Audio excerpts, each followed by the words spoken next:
I can see now why you didn't want to let it go, John. Well, I'm glad to see the back of it.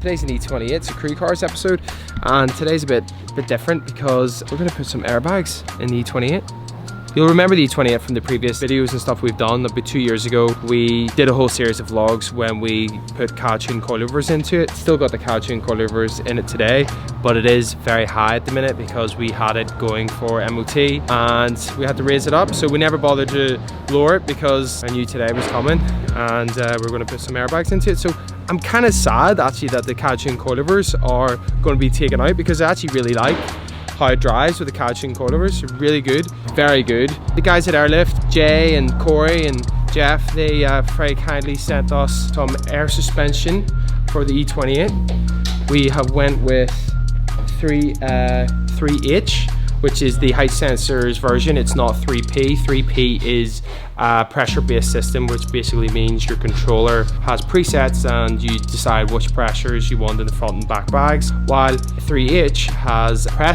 preset-based system. However, you have different heights basically, and they're based on, you guessed it, the height you want it because they have sensors.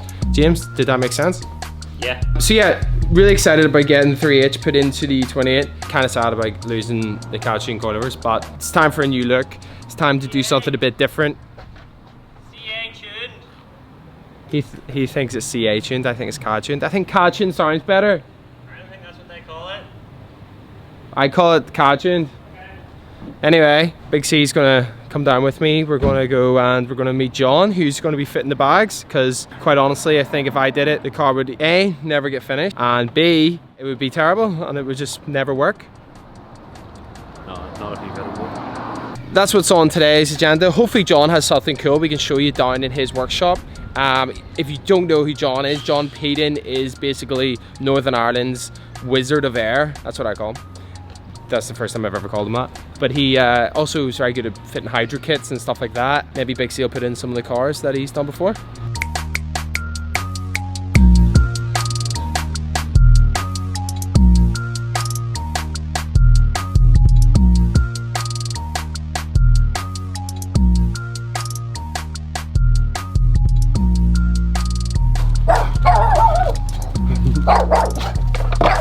Yeah. You know, and obviously, so you're really only going to be bringing it down 20, 23, 3 inches. You know, you're for the 16-inch, for you to sit here, you're never going to get.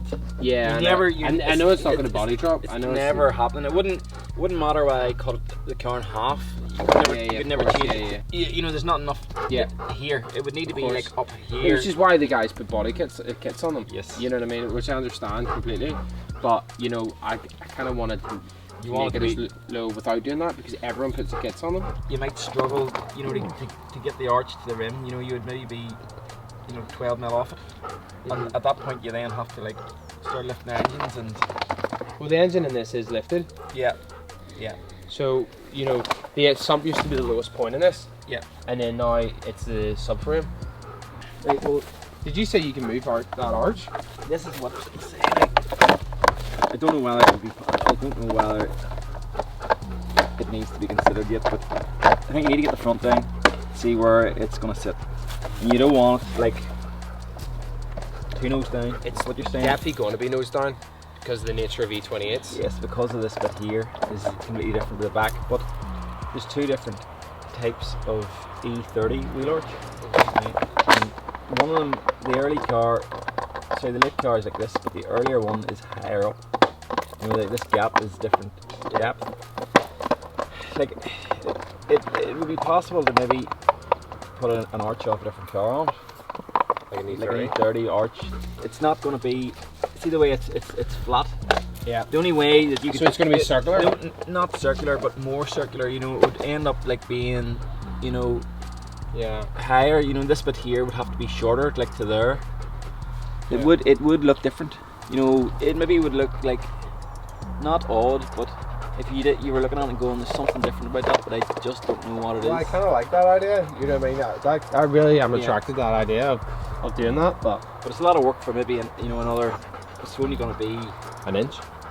Could you even get an inch? Oh, you would get an inch. Like. Everyone modifies you don't want to be kits. You don't want to be and tucks. I don't want to do that. You know what I mean? Everyone else's. I actually really love the E28s without kits on them. Like that was what really attracted me to the car. Yeah. So like I don't want to jeopardize that just to get it lower by putting a kit on it. So I want to do something different. Okay, so this is basically the last time we will see this car static on coilovers. Being in here for about an hour. This is one great thing about John is that when you actually come down, he has a full conversation with you. Well, for about an hour about what you want to do with the car. We talked over basically kind of all corners, all the different things, you know, all the different options. Hopefully he works his magic on it. What do you think, John? Hopefully you don't fuck it up. What? Hopefully I don't fuck it up.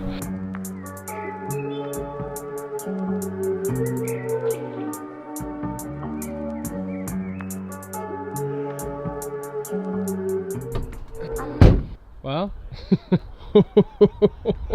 definitely looks better in person in photos as well, doesn't it? And that doesn't help you took your photo from like, I think a good 20 meters away to keep me teased. Looks very, very good, very good. I can see now why you didn't want to let it go, John. I like to get to know ya so I can show ya. Put a hurtin' on ya like I told ya. Give me all your numbers so I can phone ya. Your girl acting stink, then call me over. Not on the bed, lay me on your sofa. The camber's perfect.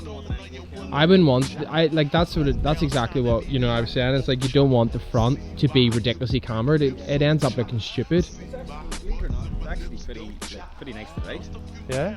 Well, it was really nice to drive before, so I was always scared for lowering it and kind of smaller wheels and. Well, you need to drive it yourself. Yeah. Can you talk me through what happened with the wheels? They've been done 3 times. That's all I'm going to say.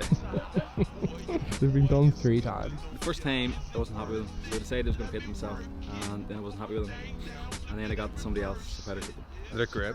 It needed to be right.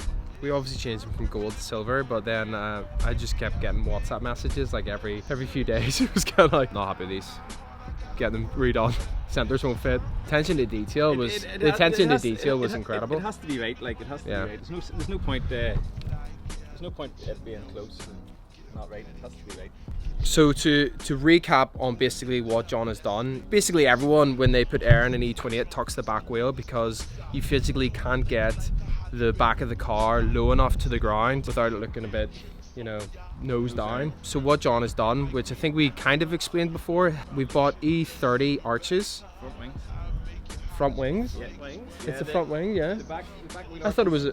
No, I had to buy front wings. You brought the whole front wing? Yeah. I thought it, and then when that photo you sent me, you had already cut it? Yeah. Ah, right, okay. I thought you just bought the arch. The problem is the radius of the back wing it's too flat. It's near the same. But whenever I measured the front one, it was so that's a front wing. I didn't even know that. So you bought this entire two of these arches, and then cut it along here, John. Yeah. Basically, and then that's when I saw it. So that's why I thought you just sent me. No, I thought you. It was a front wing. Where did you cut? You just cut it right around there. Yeah. And then matched it in and seam welded it. I actually took a bit off the arch to bring it slightly in further because I didn't want the front wing, and that's quite wide, and I didn't want the profile of it to be so wide that it made it look odd. You know, I wanted it to be. So it's really only slightly wider than the standard arch. And then you also left the inner arch in there. Yeah, the inner arch is still there, and it's panel beaten, so it's quite strong. It's still got the same strength as it would have done. And the reason, obviously, for that then is we 2 inches, I think it was it? Did you take it up? It's about 2 inches, yeah. So that means then obviously 2 inches here reflects 2 inches here, which is why the car looks a lot more level. Where the air is completely hidden because I like to still use the boot. Not that one of these people just opens their boot and shows their air install, so nothing wrong with that, but I like to use my boot. And it has a bit of detail in it. See the way there's like a... Yeah. But the problem is you need to put a boot light in it here, you know, to downlight it to see it. But that there just... Can we take that off to have a look? Oh, he's in the boot. You made this kind of steel frame. You know, little details like rubber mounting mounts for the compressor so it doesn't vibrate off the kind of the steel frame. Do you want to know where the water trap is? Where's the water trap? The drain. Yeah. Oh, it's just a drain, yeah. Drain.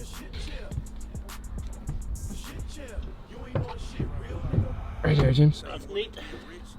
So typically what you do is you crawl under the car and like Big C, you know, and have to like do it and lie down on the ground. No, it's right here.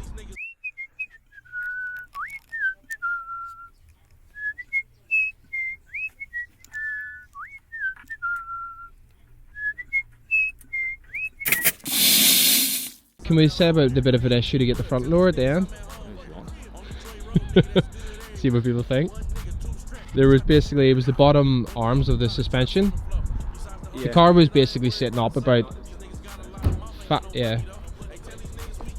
6 mil here up. That was basically because the bottom arms of the suspension were sitting up. We're just lying on the ground basically. They're about 60 mil or something in diameter, the knuckles and the end of it. Mm-hmm. So got a rose joint, bush made, pressed into it, and welded in, and then buffed the bottom of the arm flat. And that was it? And that was it. Well, it sounds easier than it was, but yeah. It's when I sent it around our group chat when you sent me that, and like it's that photo, and then the arm sitting on the ground, and I went, John thinks he can get this still get this lower. Yeah.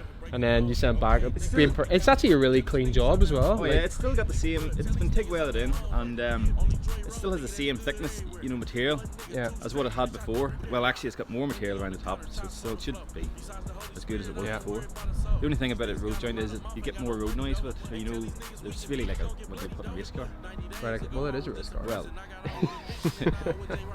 I know you're going to want to drive lower, like, but I'll get it out.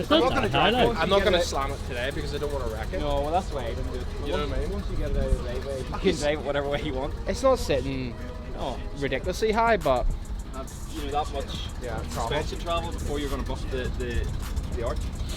You know what I mean? It was different before because your weights were tucked really inside, so when you hit a big bump, it wouldn't matter. Yeah. If you hit a big enough bump, you know you will hit the tires. How much clearance to have of the subframe now? Is the subframe still the lowest point? Yeah, it still would be. Yeah. So 4 months or something like that, but definitely worth it. Big shout out to Jay and Corey from Airlift, who as always support ILB Drivers Club and helped me a lot with this car, the V3 system, which is incredible. We've just taken it a drive and it drives unbelievable. So the difference between static and air, as you can see, well, there's no competition when it comes to how low you can get your car, and when it comes to driving, it drives just as good. So super pleased. Thank you very much to them guys, and a massive thank you to John here at Pedens Concepts, because he basically worked in this car like it was his own car, and you can't say that about a lot of mechanics. You can't say that a lot about people who fit air. So highly recommended. We'll put his link below, put his Instagram below, and yeah, we'll see the car at Dubshed. You'll see the car at Dubshed, and then hopefully bring it to a couple of English shows next year as well. And it's definitely not finished, so there'll be lots more that I'll be doing on it over the next year or two. And yeah, catch you in the next one.